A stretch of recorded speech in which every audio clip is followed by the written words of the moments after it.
Hello everyone, welcome to another video. Today we again have dictation from Kailash Chandra's shorthand magazine. So let's get straight to the video. Ready, start.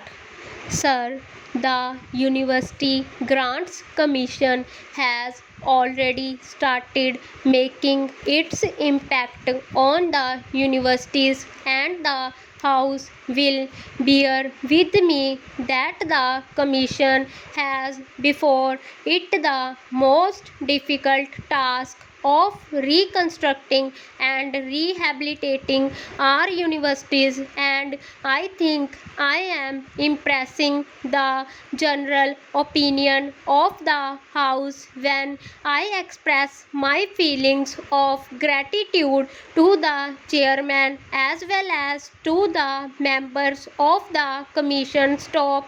Sir, the commission had to face certain difficulties during the year under review. Stop. I shall first of all say a few words with regards to these difficulties. Stop.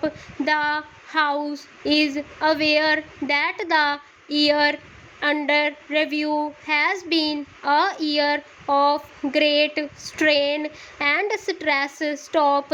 There was a time when there was acute shortage of steel and cement, and at one time the Ministry of Finance gave a directive that in order to save steel and cement for the essential projects undertaken in connection with the implementation of the core of the plan, no new construction program should be undertaken. Stop.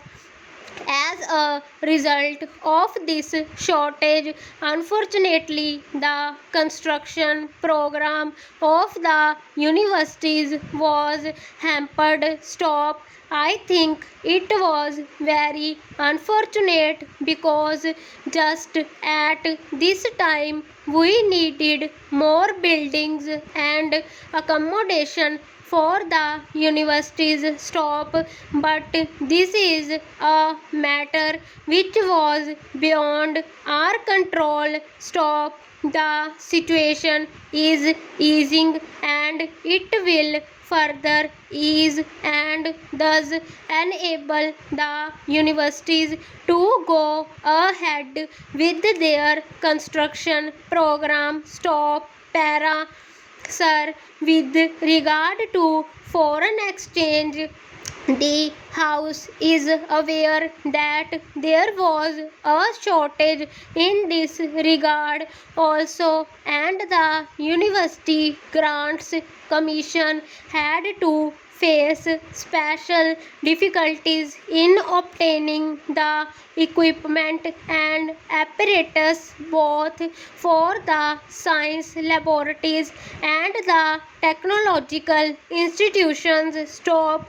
I am, however, glad to inform the House that we have now been able to secure a special allocation of 20 crores of rupees by way of foreign exchange to meet the requirements of the universities for the period January 2004 to March 2004, and we have also taken steps to make suitable provision for foreign exchange for the period April 2004 to September 2004. We have already indicated this to the University Grants Commission, and I understand they have informed the universities about the availability of foreign exchange, and I hope that this would now enable the University Grants Commission to go ahead with their plans. Stop.